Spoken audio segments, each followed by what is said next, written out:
श्री महाप्रज्ञ गुरवे नमः।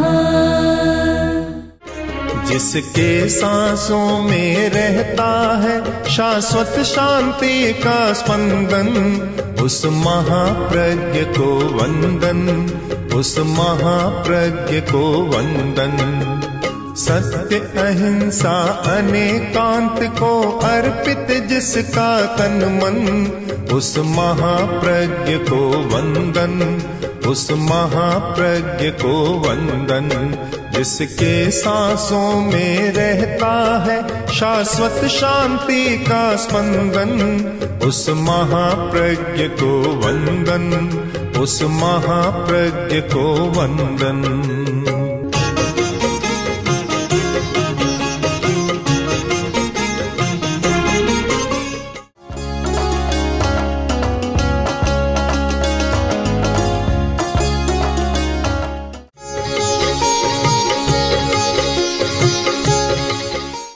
सुवसायनं भन्ते जीवे किम जनये।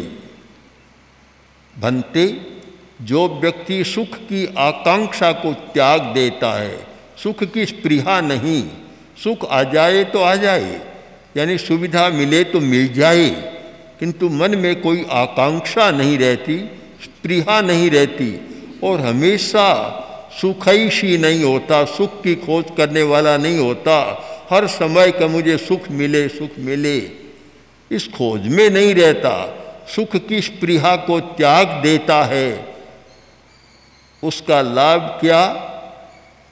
अनेक लाभ बतलाई, पर दो प्रमुख लाभ बतलाई। अनुकंपाये बिगए सोगे। अनुकंपा, उस व्यक्ति में अनुकंपा पैदा होती है, क्रूरता समाप्त हो जाती है। क्रूर कौन बनता है? जो सुख की खोज में रहता है, चाहे कह दो पदार्थ की खोज में रहता है, चाहे कह दो धन की खोज में रहता है, उस व्यक्ति में क्रूरता पैदा होती है। और जिनमें धन की, पदार्थ की प्रबल लालसा होती है, वहाँ क्रूरता का नियम मान लो, वह क्रूरता होना जरूरी है, बिना क्रूरता के ऐसा हो नहीं सकता। जब क्रूर बन जाता है और केवल स्वयं अपना सुख चाहता है, तो दूसरे के साथ वह अन्याय करता है। एक कोई दुकानदार था, तो क्रूरता पैदा हो गई धन की लिप्सा के कारण, तो हमेशा वह गलत काम करता, नकली माल बेचता। एक ग्राहक आया और हाथी के दांत की चीज़ों की ज़रूरत थी, ले गया और कुछ ही दिनों में पता लगा कि ये तो हाथी के दांत की नहीं है, नकली है सारी। तो वापस आया, आकर बोला, भैया तुम्हारी दुकान से मैं ले गया, तुमने कहा ये हाथी दांत की चीज़ें हैं, ये तो सारी नकली है, नकली दांत है। तब बोला, भाई मुझे पता नहीं, तुम ठहरो कुछ दिन, मैं खोज कर बताऊँगा, हाथी के मालिक से पूछूंगा कि उसने कब डॉक्टर के पास नकली दांत लगा लिए थे, खोज करूंगा फिर बताऊंगा। अब खोज कभी नहीं होगी।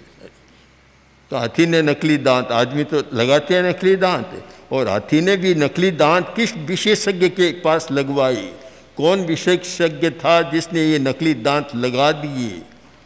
अब कितना तोड़ मरोड़ कर सच्चाई को पेश करना होता है, कारण कि अनुकंपा नहीं है, क्रूरता है, बस केवल अपना सुख चाहता है, दूसरे को धोखा देता है, ठगाई करता है, यह नहीं सोचता कि मैं अपने सुख के लिए करता हूँ, पर सामने वाले व्यक्ति का क्या होगा, ये बात समाप्त हो जाती है। जहाँ क्रूरता होती है वहाँ सामने वाले का प्रश्न ही नहीं होता, बस केवल मुझे कुछ मिलना चाहिए, इसके सिवाय कुछ नहीं होता। तो इतना सुंदर एक कारण बतलाया कि व्यक्ति क्रूर कौन होता है, संवेदनशीलता किस में नहीं होती, अनुकंपा किस में नहीं होती, कि जो सुख साये केवल सुख की ऐशना करता है, सुख की इच्छा करता है, बस उस व्यक्ति में ऐसा होता है। यद्यपि सुख की इच्छा मनुष्य की प्रकृति है, प्राणी मात्र की प्रकृति है कि वह सुख चाहता है, दुख नहीं चाहता। धूप में बैठा है और छाह दिखे तो वह धूप में नहीं बैठेगा, छाह में जाकर बैठेगा, क्योंकि वह कष्ट सहना नहीं चाहता, वह सुख पाना चाहता है, वहाँ चला जाता है। प्यास है तो जहाँ कुआं नहीं है, पानी का साधन नहीं, वहाँ कुएं के पास या पानी के प्याऊ के पास वहाँ चला जाएगा। तो यह सुख की खोज तो मनुष्य की नहीं, प्राणी मात्र की मनोवृत्ति है। छोटी छोटी जीव जंतुओं की भी मनोवृत्ति है कि धूप में वे भी रहना पसंद नहीं करते। छां है, बहुत चींटियाँ हैं, जैसी धूप आई और सब पता नहीं गायब हो जाती है, चली जाती है, वे भी नहीं रहते। मच्छर है, बहुत सताते हैं, किंतु जब अति लू चलती है सारे मच्छर भी गायब हो जाते हैं, सारे के सारे, वे भी सहन नहीं कर पाते उसको। तो सुखैषी होना, सुख की ईर्ष्या करना एक मनुष्य की मौलिक मनोवृत्ति है, किंतु एक सीमा रहे तब तक तो कोई आपत्ति भी नहीं कह सकते हम, एक सीमा तक। किंतु जब वह अपने सुख के लिए, अपनी सुविधा के लिए दूसरों के प्रति क्रूर आचार और व्यवहार करता है, तब वह समस्या बन जाती है, वह क्रूरता घातक होती है। और उस समय ऐसी निर्दयता की बात आती है कि वह किसी दूसरे की चिंता नहीं करता कि दूसरे का क्या होगा। अगर एक क्रूरता न हो तो बाजार की 50% शुद्धि हो जाए। बाजार में सारी गड़बड़ है, इसी कारण होती है। और अनुकंपा, जिस व्यक्ति में यह सुख की स्पृहा समाप्त हो जाए, सकता है धर्म रुचि, मुनि धर्म रुचि, जिसका आगम साहित्य में बहुत सुंदर प्रसंग मिलता है, तो भिक्षा में उनको कड़वा तुम्बा मिल गया, ऐसा जहरीला कि खाए तो आदमी मर जाए। तो गुरु ने कहा कि तुम जाओ, एकांत स्थान देखकर उसको परिस्थापित कर दो। गए और वहाँ उन्होंने उसे परिस्थापन करने की योजना बनाई, थोड़ा सा रखा तो चींटियाँ इतनी आने लग गई सुगंध के कारण, सुवास के कारण। उन्होंने देखा कि यहाँ रखने से कितने जीव मरेंगे, हो सकता है हजारों हजारों जीव मर जाए, मैं अकेला खाऊंगा तो अकेला ही मरूंगा, मेरे कारण इतने जीव मर जाएंगे। तत्काल उसे वहाँ तो नहीं रखा और अपने पेट में रख लिया, मरना तो था ही। जिसमें अनुकंपा होती है वह दूसरे को कष्ट देना कभी नहीं चाहता और अपनी ओर से कभी कष्ट नहीं देता। पर यह वृत्ति कब जागती है कि सुख की स्पृहा का त्याग हो जाए। जब तक सुख की स्पृहा प्रबल है कि मुझे सुख मिलता रहे, सुविधा मिलती रहे, यहाँ सुख का अर्थ ही सुविधा ही है कि सुविधावादी दृष्टिकोण बन जाए और चारों ओर से सुविधा मिले, तो फिर वह आदमी कुछ भी कर सकता है।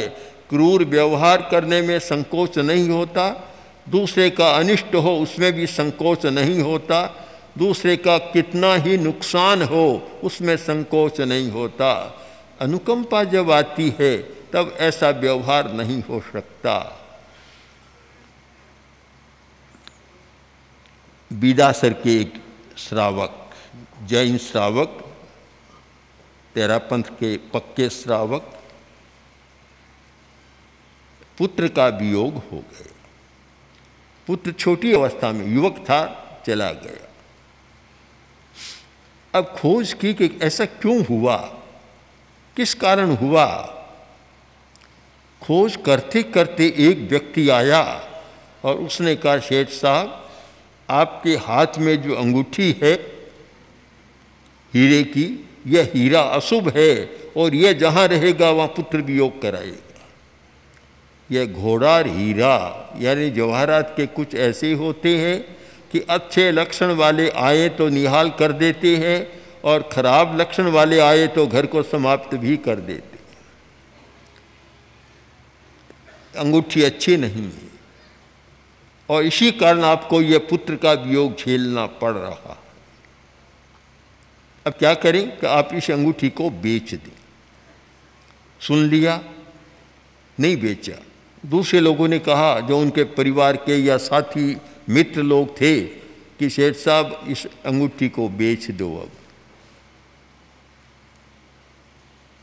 उन्होंने काफ़ी सोचा और सोचकर एक अपने आदमी से कहा, जाओ इस अंगूठी को कुएं में डाल दो। तब उन्होंने कहा कि आप क्या मूर्खता कर रही हैं, इतनी कीमती अंगूठी और उसको कुएं में डलवा रही हैं, ये क्यों? तो बोला कि मैं किसी दूसरे पिता को पुत्र का वियोग देखना नहीं चाहता। कितना बढ़िया उत्तर था, करुणा का, अनुकंपा का। कि इस अंगूठी के कारण यदि मुझे पुत्र का वियोग सहना पड़ा तो मैं नहीं चाहता कि किसी पिता को भी फिर यह वियोग सहना पड़े, इसलिए जाओ अंगूठी को कुएं में डाल दो, और कुएं में डलवा दी। उस समय बहुत कीमती अंगूठी थी, हीरे की, डलवा दी। ऐसा क्यों? अब आचरण की मीमांसा करें, ऐसा आचरण उनका क्यों हुआ कि अंगूठी को बेचा नहीं, कुएं में डलवा दी? इसीलिए कि धन का मोह कम हुआ और अनुकंपा पैदा हो गई। अनुकंपा का भाव आ गया कि मैं किसी दूसरे को कष्ट देना नहीं चाहता, मेरे पास पैसा आए या नहीं आए मैं नहीं करना चाहता। अगर पैसे की लालसा होती तो वह यह नहीं सोचता कि दूसरे पिता को दुख देखना पड़े तो मैं क्या करूं, अगले का भाग जाने, बस सीधा चिंतन होता कि इसका मैं क्या करूं, अंगूठी क्यों मोल लेता है। किंतु जिसमें करुणा है, अनुकंपा है, वह ऐसा चिंतन कभी नहीं कर सकता। उसका चिंतन कभी नकारात्मक नहीं, वह हमेशा सकारात्मक दृष्टिकोण बनाए रखता है। किंतु यह कब संभव है? जब सुख की स्पृहा का त्याग हो जाए, यानी धन के प्रति लालसा कम हो जाए और पदार्थ के प्रति भी आसक्ति कम हो जाए, तब व्यक्ति ऐसा कर सकता है। तो यह बात हमारी समझ में आ सकती है और इस सच्चाई को समझने में हमें कोई कठिनाई नहीं कि आदमी सुखाकांक्षा के कारण क्रूर बनता है। सुखाकांक्षा का मतलब मुझे सुख मिले, सुविधा मिले, और वह पदार्थ से मिलती है, धन से मिलती है। तो जिसमें धन की, पदार्थ की प्रबल आकांक्षा है, वह सब कुछ कर सकता है। उसके लिए वर्जना जैसी कोई बात नहीं होती, कोई निषेध नहीं होता, सब कुछ कर सकता है। लोग करते भी हैं, कितने अनर्थ करते हैं। यात्रा के दौरान एक मुस्लिम भाई मेरे पास आया, आकर बोला कि आचार्य जी मेरी एक समस्या है। क्या? कि मैंने एक भाई को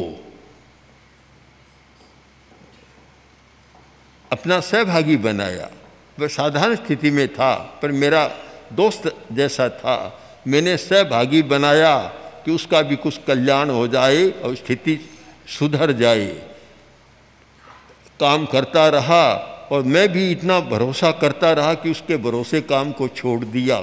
मैं कम देखता। अब स्थिति यह है कि उसने मेरी फैक्ट्री पर अधिकार कर लिया और मेरे सारे धन पर अधिकार कर लिया। अब मुझे कहता तुम अलग हो जाओ, तुम्हारा कोई हिस्सा इसमें नहीं। एक नहीं, शायद ऐसी हजारों घटनाएं देश में मिल जाएगी। ऐसा क्यों होता है? कि जिसने उपकार किया, सहभागी बनाया और धन दिया, और वही व्यक्ति उस पर कब्जा करके कहता है तुम्हारा कोई हिस्सा नहीं है, तुम यहाँ से चले जाओ। ऐसा क्यों करता है? कि जिसमें सुख की आकांक्षा प्रबल है, यानी पदार्थ के प्रति गहरी आसक्ति है और धन पाने की प्रबल लालसा है, वह व्यक्ति ऐसा कर सकता है। वह यह नहीं सोचता कि इसने मेरा उपकार किया सोचता ही नहीं है। कि उपकार किया तो किया होगा, मेरा क्या लिया, अभी वर्तमान में मैं जो कर सकता हूँ कर लूँ। एक बहुत बड़ा कारण, एक बड़ी सच्चाई आगमकार ने हमारे सामने रखी कि तुम क्रूरता को मिटाना चाहते हो, कि अनुकंपा का भाव जागृत हो, क्रूरता न रहे, कोई आदमी किसी के साथ क्रूरता के कारण अन्याय न करे, किसी का शोषण न करे, किसी को हानि न पहुंचाए। तुम्हारी आकांक्षा तो बहुत अच्छी है, पर पहले यह देखो कि सामने वाले व्यक्ति में सुख की आकांक्षा कम हुई या नहीं हुई। अगर वह कम है तो तुम्हारा काम सफल होगा, और धनाकांक्षा, धन पाने की इच्छा प्रबल है तो तुम्हारी एक बात भी नहीं सुनेगा, सुनी अनसुनी कर देगा।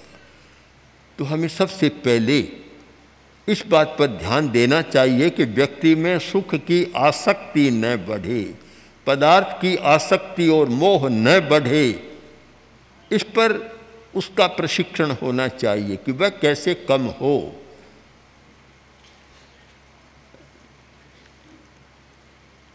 दसवीं कालिक सूत्र में एक बहुत गंभीर चिंतन प्रस्तुत किया गया साधु के लिए।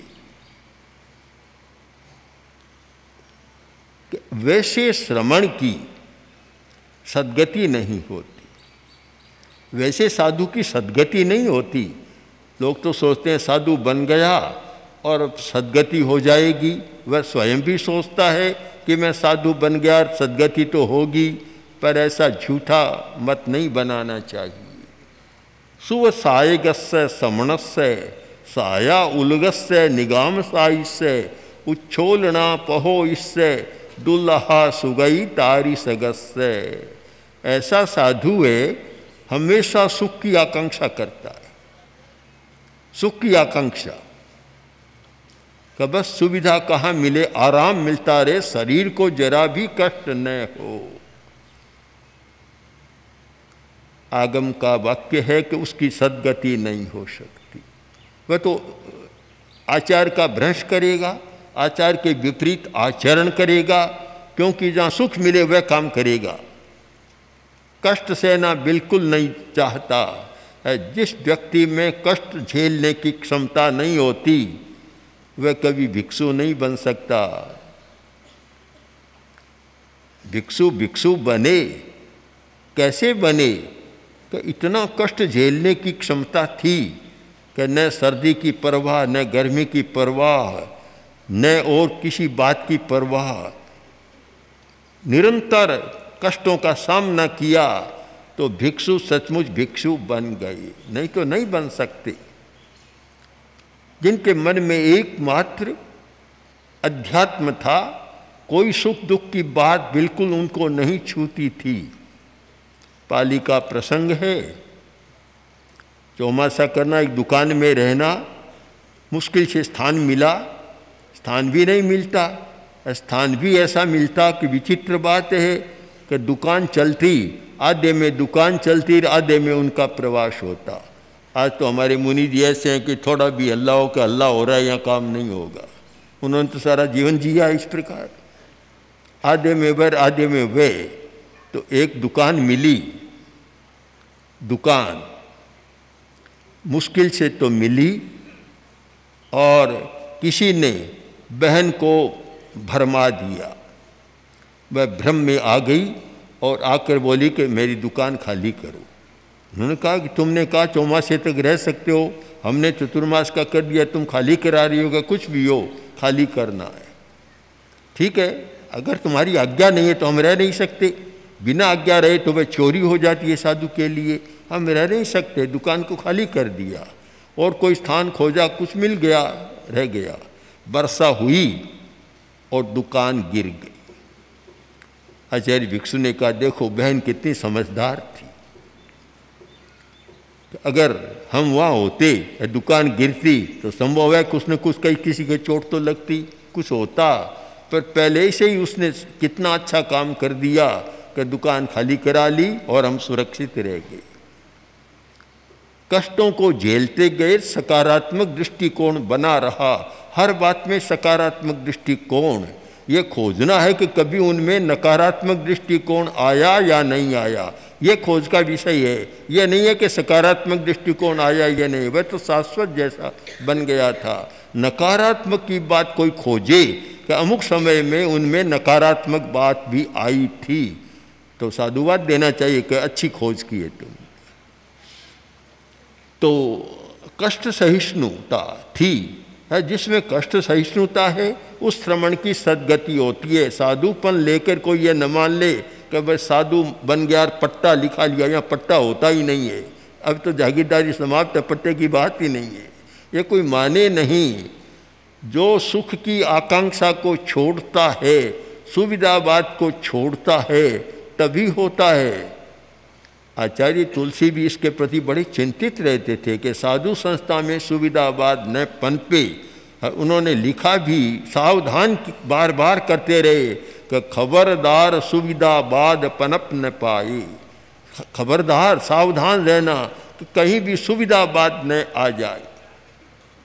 बड़ा कठिन तो है, तो आज के समाज में जहाँ सुविधावाद है, उस समाज में से ही साधु बनते हैं, साध्वियाँ बनती है, वही घर की बात लेकर आते हैं, तो इसलिए और ज़्यादा कठिन हो गया। पुराने ज़माने में शायद इतनी कठिनाई नहीं थी, क्योंकि पुराने लोग भी बहुत सुविधावादी नहीं थे। एक साधु ने अभी पूछा कुछ दिन पहले कि क्या बात है कि यहाँ घर है, उनमें कोई खिड़की बारियाँ नहीं है। पुराने लोग तो सुरक्षा की बात सोचते कि चोरी न हो जाए, तो ऐसा मकान बनाते कि दरवाज़ा भी छोटा और खिड़की बारी के लिए तो सर्वथा वर्जना, कोई काम ही नहीं, काम नहीं। जब कालूगणी यात्रा कर रहे थे, मेवाड़ की यात्रा, और एक रात्रि को हम लोग, जब छोटे ही साधु थे हम, तो सोने को एक स्थान पर गए। भीतर गए, रात का समय, इतना अंधेरा था, कहीं भी खिड़की का, बारी का, थोड़ा बाहर से प्रकाश आए अवकाश नहीं, और इतने अंधेरे में रहे जिसको तर्कशास्त्र में कहते हैं मुट्ठी ग्राह्यं तमय। वहाँ वर्णन करते हैं अंधेरा कितना सघन के मुट्ठी ग्राह्य, मुट्ठी से पकड़ लो बोले, ऐसा सघन अंधकार, उसमें भी रहे हम सब। तो सुविधावाद न आए। साया उलगस से जो निरंतर साथ की गवेषणा, प्रियता की गवेषणा करता रहता है कि प्रिय भोजन, प्रिय स्थान, प्रिय सब कुछ उपकरण मिले, ये रहे, तो साताकुल रहता है। और निकाम साइश से दिन भर बस सोता रहता है, और कोई काम नहीं, स्वाध्याय ध्यान नहीं, निकाम बहुत ज़्यादा नींद लेता है, बहुत ज़्यादा सोता है। उच्छोलना पहो इससे, और ध्यान यही रहता है कि वस्त्र साफ रहे, दिन भर प्रक्षालन का काम चले। ये सारी वृत्ति तो आगमकार कहते हैं दुल्लहा सुगई तारी से गस्से, सदगति दुर्लभ है। साधु बन गए पर यह मत मानो कि सदगति हो जाएगी, सदगति दुर्लभ है। तो सुविधावादी दृष्टिकोण चाहे साधु का बने चाहे गृहस्थ का बने, उसमें ये क्रूरता, संवेदनहीनता और प्रमाद ये बढ़ते रहते हैं। तो एक सुंदर अनुसंधान मानता हूँ मैं इसको, कि जो कारण बतलाया इतना महत्वपूर्ण खोज का कारण है कि यह क्रूरता क्यों पनपती है, कि सुखाकांक्षा के कारण। जितनी सुख की आकांक्षा उतनी ही क्रूरता की वृत्ति बढ़ती चली जाएगी, और जितनी सुखाकांक्षा कम होगी उतनी ही अनुकंपा बढ़ती चली जाएगी। इसलिए चिंतन करें कि स्वस्थ व्यक्तित्व का निर्माण और स्वस्थ समाज का निर्माण, और मैं मानता हूँ उसमें इस महत्वपूर्ण खोज का बड़ा महत्व है कि जितनी समाज में सुख की आकांक्षा की सीमा होगी वह असीम नहीं होगी, उतना समाज स्वस्थ बनेगा, व्यक्ति स्वस्थ बनेगा, और स्वस्थ व्यक्ति और स्वस्थ समाज वे आंतरिक सुख का निर्माण करते हैं। वह सुख जिस सुख में न तो क्रूरता होती और न कभी शोक का मौका मिलता, ऐसे आध्यात्मिक सुख का सृजन करते हैं। इसलिए हम इस सच्चाई को समझकर और इस पर गंभीरता के साथ चिंतन करें। ओम।